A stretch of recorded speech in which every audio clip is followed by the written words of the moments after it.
दिल्ली चुनावों के बाद अब जो नज़र है वो हिमाचल पर भी है। तो इस पर ज़्यादा जानकारी के लिए हमारे साथ दुष्यंत जी क्या लग रहा है? दिल्ली तो क्योंकि जिस तरीके से हमने देखा एकदम बीजेपी ने पूरी ताकत लगा दी, अब हिमाचल में लग रहा है कि टक्कर है। देखिए, हिमाचल में हम चारों की चारों सीटें जीतने वाले हैं, क्योंकि हिमाचल में जो अब वर्तमान में सरकार है उसने हमारी पूर्व की किए कार्य योजनाओं को कहीं ना कहीं उससे आगे नहीं बढ़े, बल्कि जो वादे किए थे बिजली फ्री देंगे, बिजली कम कर देंगे, उस पर रेट बढ़ाने का काम किया।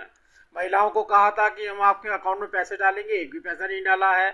जो झूठ के दायरे में वो पकड़े गए हैं कि झूठ बोलकर वो सत्ता में आए हैं, और जहां उनको हिमाचल को आगे बढ़ाने वाली बात कही थी, आज हिमाचल के लोग त्राही त्राही मचा रहे हैं, परेशान देख रहे हैं, आपको दुख में देखते हैं। अब कहते हैं हम पे बजट नहीं है।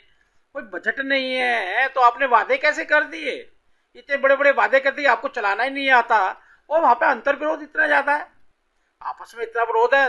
जितने पार्टी जितने लोग नेता है उतने ही मुख्यमंत्री बनना चाहते हैं, और जिसके कारण से इतना अंतर विरोध है कि एक दूसरे के, आपने पीछे देखा होगा, एक दूसरे के आमने सामने खड़े हो गए थे, पार्टी टूटने के कगार पे आ गई थी, और आज वही लोग अंतर विरोध में चुनाव लड़ रहे हैं। और जहां भारतीय जनता पार्टी की बात है, चारों सीटें हम आदरणीय नरेंद्र मोदी जी के नेतृत्व में जो हमने विकास किया है, जो सड़कों का निर्माण किया है, गाँव को शहर से जोड़ने का काम किया है, हाईवे बनाने का काम किया है, हमने आज पूरे देश में 80 करोड़ लोगों को फ्री भोजन दे रहे हैं। कोरोना काल से हमने बचाने का काम किया उनको, आतंकवाद मुक्त हमने किया है, भ्रष्टाचार मुक्त हमने किया है उसको। और आज जिस प्रकार के वातावरण वहां मिल रहा है, आप अपना, हमने हर घर के अंदर नल और नल में जल दिया। आज गांव के अंदर महिला पहले कहती थी कि भैया हम तो टोकरी में पानी भर भर के हमारे बाल उड़ गए हैं।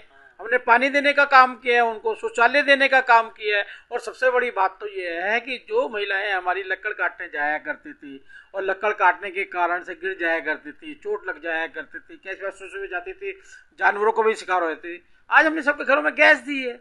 और गैस के कारण दो डबल फायदा हुआ है। एक तो समय बचा है, और दूसरा बात बीमारी से बचे हैं वो लोग।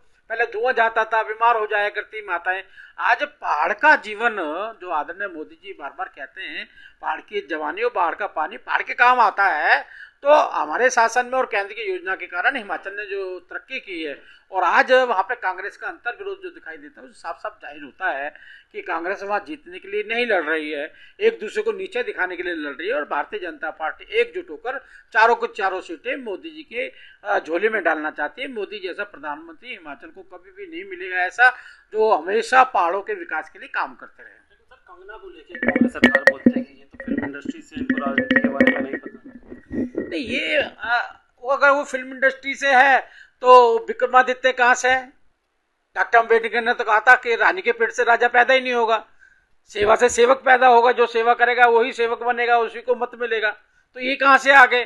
कम से कम कंगना ने अपना संघर्ष करके वहाँ जगह बनाई है, वहाँ भी सरकार और जो वहाँ पे गलत काम होगा तो उसके विरोध में लड़ी है, लड़ने की संघर्ष की शक्ति उसके अंदर है।